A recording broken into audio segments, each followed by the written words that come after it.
Welcome to another episode of Team Anywhere, where CEOs, leaders, and experts at building teams, companies, organizations, and amazing cultures share how to lead from anywhere in the world. I'm your co-host on the East Coast, Ginny Bianco Mathis. And I'm your co-host on the West Coast, Mitch Simon. And we invite you to join us to Team Anywhere.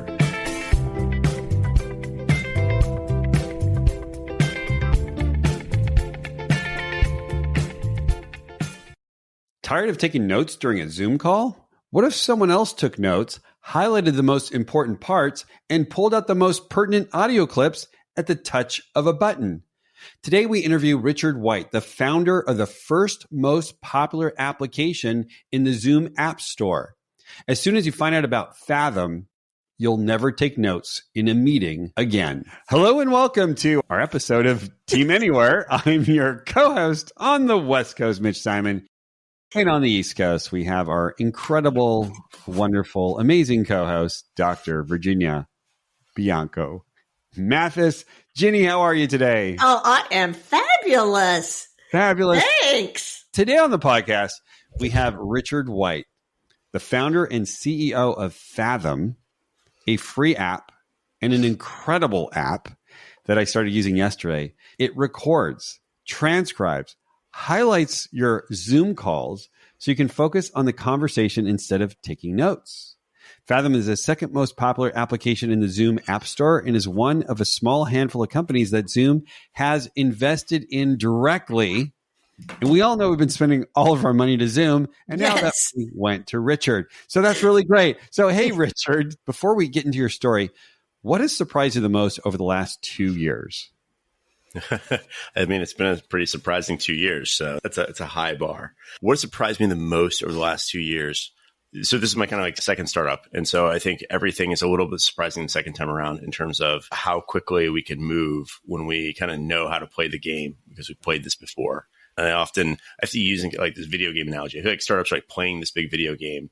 So it's like one of those video games like Minecraft that doesn't tell you what the rules are or how to play it. And so the first time you go to play, you're like, I don't know what to do. And the second time, you're immediately punching trees to get wood because you know that's what you do. I love that analogy. And so I think that's probably the most surprising thing is that, the last startup I did ran for about 10 years. And so, it's been a while since I've been back this 0 to 1 phase. But I've been kind of surprised by it's honestly a lot more fun the second time around here. And it's been great.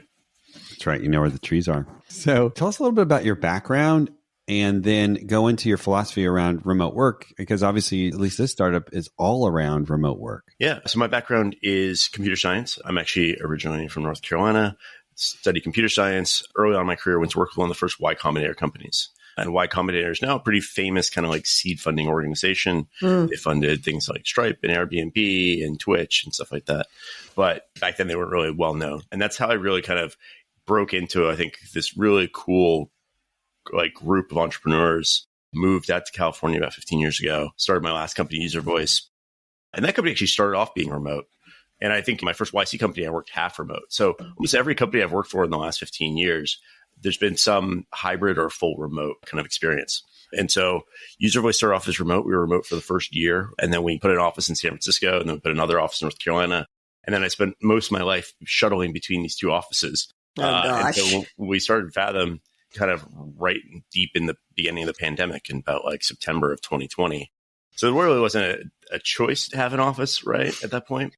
But even if there had been a choice, I wouldn't have taken it because I was already I actually was kind of being nomadic at that time and just traveling around. And so I was like, this is great. I was working from a cabin in Tahoe. And I was like, this is fantastic. Yeah. We have an office. So I think it's way easier to build a company from the ground up around remote work. It's a lot harder to kind of shift. I watched my last company, we had 2 offices and then try to rebuild everything for this new kind of remote work that was foisted upon us by the pandemic. And it's a lot harder of a shift. So with Fathom, you just shared with us that Fathom launched a couple months after the pandemic began. Had you already thought about Fathom before the pandemic, or was it as a result of the pandemic? The idea kind of came before the pandemic. And so I think January of 2020, we went to lockdown in March 2020. I was doing actually research for another product, and I was on 300 Zoom calls in the first 6 weeks of the year.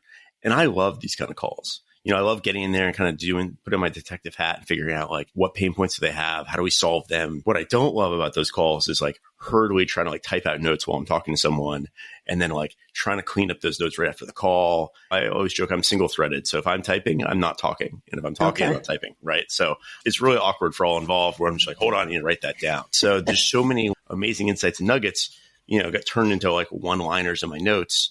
And I would come back to them 3 weeks later and be like, I don't remember exactly what this was, right?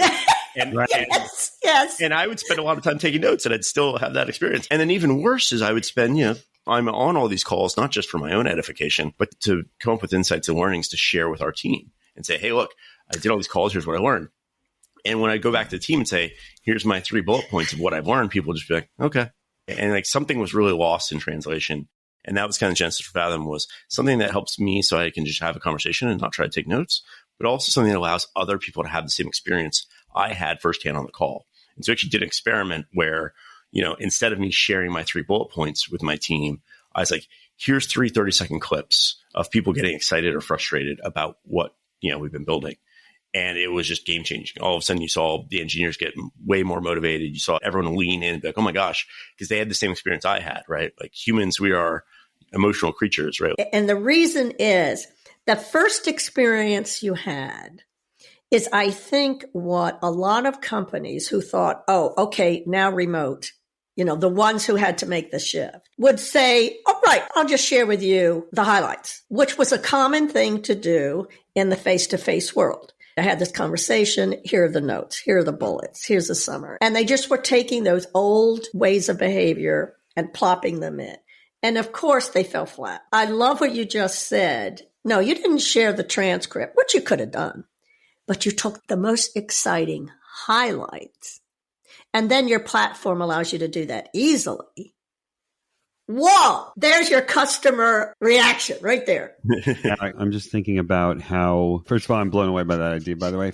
But it's almost to say that when you have a meeting with like 12 people in a room and you want to say, well, what happened? Well, who took notes? Jenny took notes. Here's the notes. But if you actually put those 12 people on a Zoom call and you record it, then you really have, like Jenny and I are always really particular about audio quality. You actually have really good capture of the emotions of the meeting, because people don't want the summary. People want those 3 or 4 most amazing, energetic emotion. You hit the nail on the head. Last call was, where's the aha? Where's the breakthrough? Notes are not going to change anybody's lives, but those audio moments are, okay, we are evangelicals for your product right now. Tell us more about Fathom. Yeah, so we started the company, like I said, fall of that year. We're still a pretty small team. We're actually the number 1 app now on the Zoom marketplace. Wow. Congrats. And, number 1. Yeah. And we're doing kind of a pretty unique thing where we're giving the product away for free. And we kind of can do that because we know at scale we can operate this pretty cheaply. And we also think that, there's some features we're building for teams where we can monetize there, but that allows us to kind of give it away for free to individuals. So it allows us to start to break into companies. And, we're seeing obviously a lot of traction for anyone on Zoom calls, which is almost everyone these days, but especially folks that are on customer facing Zoom calls, right? Internal meetings are great too. And I think I saw this also from a different perspective. I used to run our sales team for a period at my last company, and I was on the receiving end of other people's notes. And so as a manager trying to understand what's happening, to be like, oh, here's 3 notes from the sales call. When again, all I really wanted was show me that 30-second clip of them, pushing back on our pricing or talking about a competitor and stuff like that. Wow. And so I think we focused on, one, how do we make it easy for the person on the phone call to be not as stressed out because they're not worried they're missing something. But now we're focused, secondly, on how do we make it really easy to disseminate those highlights, those important moments out to the right people? Get into Slack, get into your CRM, get it to the right email inboxes. Just make that so easy so that everyone in the company has a shared context. And I think it's something we do at Fathom too, is we have lots of Slack channels where you can see feedback coming in. And some of it's textual from email, but a lot of it is, here's a 20-second clip from a call that our customer success team is having. And it's just really good because now it means everyone, even folks that are not on customer calls like engineering, we all have the same context, right? We're all hearing the same feedback firsthand, and it's really powerful. I want to make a comment on that. And I love that you are paying attention to both sides of the conversation. Those of us that then readily embraced, all right, Zoom, and I love it, and here's what I can do with it. I then became hesitant on the second half. which you aren't paying attention to, which is, gee, I wish I could just take this segment. All right, now I've got to go to the administrator. How do I do that? And I go, to hell with it. That's right, Jenny. Right? And you're making it easy to look good, quite frankly. Yeah. And you've added the human element. Yeah. Our goal is to make it so that you actually prefer to do a virtual meeting over an in-person. Right. And so, our core thing we're doing is obviously like taking away the note-taking piece. That's the thing we heard is most stressful. But we're also doing other things. Like we give you real-time alerts. Like, hey, you've been talking for 2 minutes straight. You've been monologuing. We'll give you a little alert. Like you've been monologuing, or we're working on one where it's like, meetings are always running over. Well, here's like, oh, you're 2 minutes over. And by the way, your upcoming meeting's already in the room. So like they're waiting for you. Right. And we'll be adding things where it's like, okay, let them know like you're running late. There's a lot of little things that the computer can do that just allow us to like do the stuff that humans do well, which is have these conversations and let the computer do all the logistics around it and give us hints and give us clues.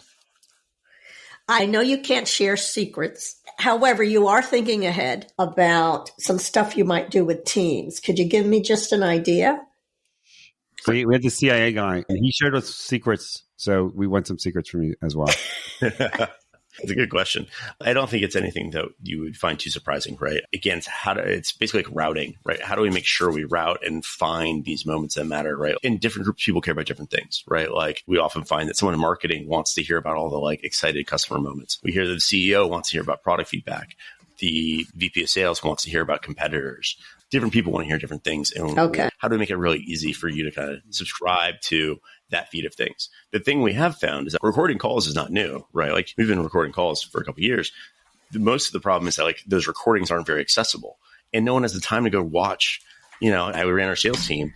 It didn't want to watch the 10 hours of meetings that were being generated every week, especially when 80% of them were kind of the same. Like, they're kind of on rails, right? Like my team had a script. And that's actually one of the things we found. Only about 10 to 15% of a call is noteworthy. And so that explains why none of us want to rewatch an entire call. Yes. Like, when I watch this movie, if 85% of it was like boring and I've already seen it, like, no. Wonderful. That's great. Oh, it's fantastic. The ease of video editing and audio editing connected to Zoom, connected to transcribing. It's a great idea. So I have a question down here, which is ridiculous, but I do want to understand it. What's the main reason why Zoom chose to fund you? Obviously, because it's a ridiculously amazing idea. I'm just wondering, how did that go? Did Zoom like find you? Did you find them? Or yeah. Well, we found them in some ways because right when we started the company, we were trying to like, we knew we kind of want to do something like this. We weren't exactly sure the technical way to go about it.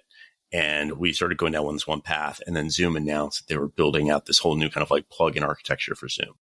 And as soon as we heard that, it was funny. We wish Zoom had a plug-in architecture. And then a month later, they announced that, which was like a great and also really scary day for me because they announced it and they said, it's coming out soon. Here's the 30 partners we're working with on this. And I was like, oh my gosh, like, here's the thing we've wanted, like, but it's happening without us. And how do we get involved? We did a lot of things to kind of like break into that program. Like I raised money from a bunch of people that knew Zoom really well. And the guy who named Zoom is one of our investors and like one of the first investors. So I went and built a bunch of friends at Zoom. But in the end, what happened was like, I just cold emailed the right person who was in charge of that program and made a pitch of like, here's why I think we'd be a great addition to your platform. And to their credit, they were very open to that. And they're like, great. Yeah, let's get you in. And so that led to us being one of the launch partners, one of the first 50 apps on the platform, which obviously, got us working more closely with Zoom and stuff, so on and so forth. So as we were raising other money, Zoom kind of like warned about this and was like, yeah, we want to invest in companies that are investing in us and building on our platform. So it was a very like symbiotic thing. Now, what I would love to do is take that whole clip, your answer, and show it to my leadership and innovation and entrepreneurship MBA class students. Here's what an entrepreneur does. That was like, as you said, Mitch, that's why he's the entrepreneur and we're not. I am an entrepreneur, but I don't have any problem. I can't code anything. They don't let me code anymore either. Oh, they don't? Okay, all right. No. Stay away. Right. Okay. Just come up with these great ideas. Yeah. No, it is really cool. For those of us who think we are Zoom professionals, I found out about Fathom. This is like a marketing for Fathom, but I used to do marketing, which is like, okay, Zoom. How do you do this? Oh, there's a little button down there on Zoom. For those of you who don't know, it says apps. I've never used it before. Then I click on it and then boom, Fathom was at the top, like with the angels singing, pick me. And I downloaded it. I just used it for a meeting, and it was just, I could not believe that the quality of the audio was just phenomenal as I played it back, and all the different buzz. It's like going to Disneyland for a Zoom call. Just really, I love it. Hey, there's a good tagline for you. So here we go. You're asked to speak in front of Ginny's class, and Ginny basically teaches MBAs all day and all night. And you're going to direct them in how to be better leaders in this virtual world. And you could pimp out your product, but you're like, you guys or gals, this is what I've learned on how to, let's say, utilize technology, how to lead a virtual team, how to use great apps. This is what you guys were missing, and this is my wisdom for you to be much better at what you do. I think the two guiding principles I have for our remote teams, one is, again, I'm obsessed with making sure everyone has context. I think the one thing you always have as a CEO is you have the most context, or you should, right? Like you generally see across the entire org. And so that allows you to make a lot of like smart decisions just because you have the context.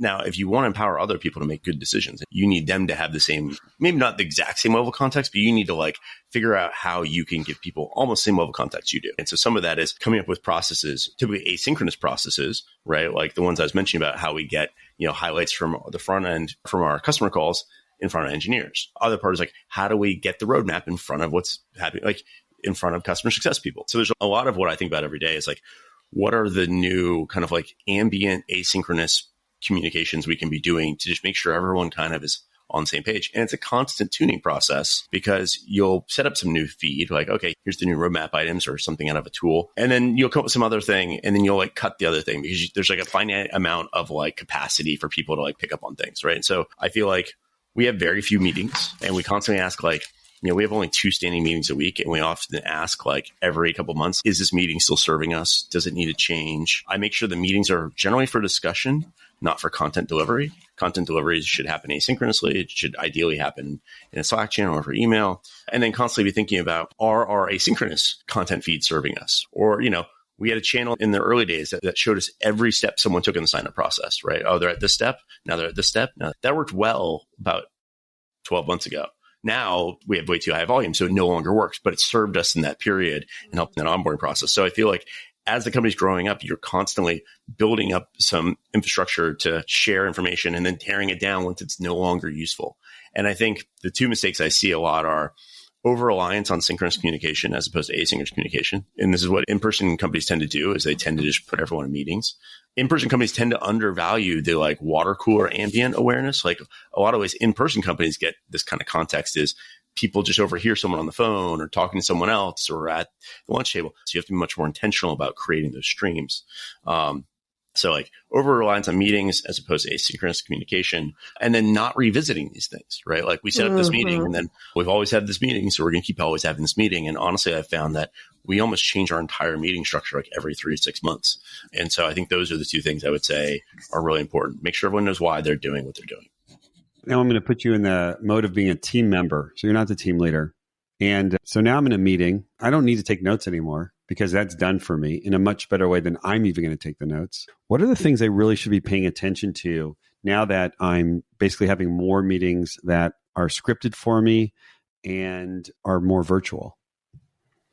I think certainly on meetings with customers, I'm always interested in like minute details of issues. I think we always do the same, couple of things over and over, the big rocks. But where I think it's really valuable to have a really good success org is where they can see all the little small rocks, where it's like, oh, this person's not using this thing because it's got this one little like bug, where it's like, oh, I heard one the other day where it was like, oh, I grabbed an opportunity for my CRM that's from 5 years ago as opposed to one that I just created. Oh, okay.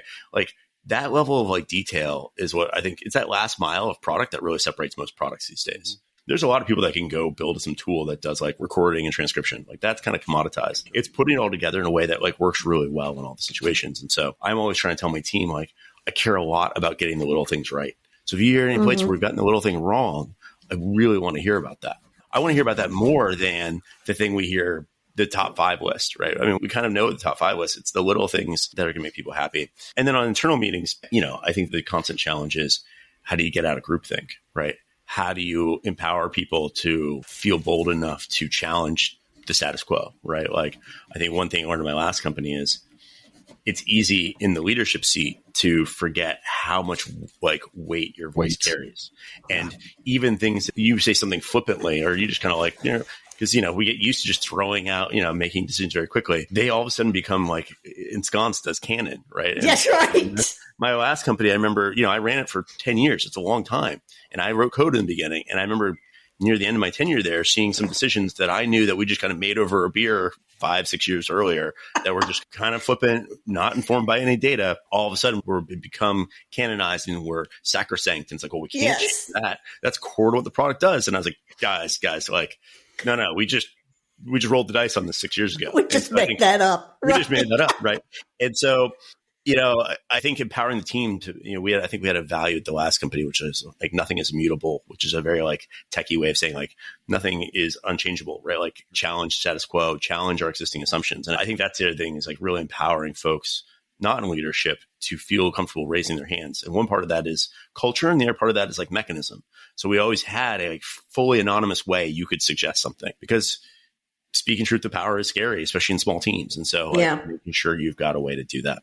Yeah, like we interviewed one of the top guys at Mentimeter, which we found to be an incredible tool for you to have anonymous feedback at any time. And that, of course, was, okay, you need to bring Mentimeter into your meetings. I think Mentimeter has an app on Zoom as well. I'm not sure. Yeah. Certain people that believe that like, well, your team should have trust and not need it to be anonymous. And I'm always like, no, I think you don't understand the like employee experience if you think that's true, right? Trust goes in and out. Yeah. You don't just all have it and then you have to keep feeding it. That's a really good point. And that is a very key piece of what you've shared with us and why some leaders are struggling. You made the statement that, hey, every 3 or 6 months, you've got to revisit the meetings you're having and throw some out. And well, that's a lot of leaders don't like that. Okay, this is set now. Now I don't have to worry about it anymore. Right. And yet we're throwing stuff at leaders now. No, you've got this Fathom and you've got to now put something together that's more powerful. It's a constancy to it that some leaders, I believe, are struggling to embrace. We'll see how this all comes up. One of the most difficult shifts for a lot of these in-person companies to remote work was they didn't truly have trust between leadership and ICs, right? Like, and this is why everyone freaked. I mean, it's interesting. I think sales was the management layer that struggle the most with their teams going remote, because salespeople are, there's always like, I want to see my team in their seat, like doing the calls, right? And okay, you're like, unpack that. Like, why is that? It's like, because there's just an inherent like subtle lack of trust, right? That like, I'm worried my team doesn't actually know what they're doing if I'm not listening to them every day, if I'm not in their ear. And so that's like the root cause that no one really wants to talk about. They think it's about something else, but that's the root cause, right? Yeah. Yeah. Great. You're doing exciting things. You're doing exciting things. Really, God, it's an incredible product. So now you're going to put on your sales and marketing hat. For all of those listeners who are like, oh my gosh, I need to check out Fathom. I need to learn about it. What's the best way for them to find your product? Yeah. So we are on the web at Fathom.video. So it's not .com, it's .video. And actually, if you go to Fathom.video/pod, you'll get kind of flagged and you can sign up for Fathom and skip the wait list. So we have thankfully now we're in a place where we get a lot of inbound requests every day. We try to make sure everyone has a great experience. So we sometimes throttle signups. We talked about this before the call. Like we spend a lot of time and effort on customer care and customer support. Yeah. Part of that is making sure we only let people sign up if we know we can support them. So, but if you go to that link, Fathom.video/pod, we will prioritize your sign up and make sure you don't hit the wait list. All right. Oh, yeah. And I was just sharing before the call that I signed up and I had so much support. And we got to end on this. The 5 figures for free. Tell us what that is. I think, So I have this mantra I say internally, which is like, I want us to provide the level of support you get from a 5-figure SaaS product for a free SaaS product. And my soapbox, I think, for most SaaS products is most companies do a terrible job of customer care. And especially if it's like, if you're on a free version, right? You've got to if you need some help, you've got to dig through the knowledge base and they make it really hard to contact them. And, they send out replies where if you send a reply to their email, it goes to no reply. Oh gosh, I know. We've lived there. Yeah. Yeah. And so I don't understand it because, we have our team is 50-50 engineering and customer success. And I think that's the right balance because it's one half product and one half the care that goes around that. Because if you go look at a lot of our ratings, we've got really good ratings on things like G2, our highest rating is actually customer support. And I think it's both. Our team does a great job. So I think it's just a place, my last company, this is being talked about 10 years ago. And I thought companies were going to get the religion of like why this is a great investment. And they just haven't, right? And they still have this mindset of like, let's spend the least amount of money on this as possible. We have the opposite mindset. And I think it served us really well. Yeah, for sure. Yeah. Come up with the A&D solution. Yeah, no. So for me, it was, I signed up and used it, and someone reached out and said, hey, want to schedule time with you to tell us how you're doing if you need some help. I was like, this is a different world. Anyways, I want to thank you, Richard. That was so insightful. Really great to see the way your mind works. Great to see your passion for the product, and also to learn about this incredible product that I'm going to be using it every single time now that I'm on Zoom. And I'm not kidding about that. Ginny, thank you so much. Any questions as well? And thank you to our listeners out there. Please share, please go download Fathom. Please share this with your friends, your colleagues, your family. And we look forward to seeing you next time on our next episode of Team Anywhere.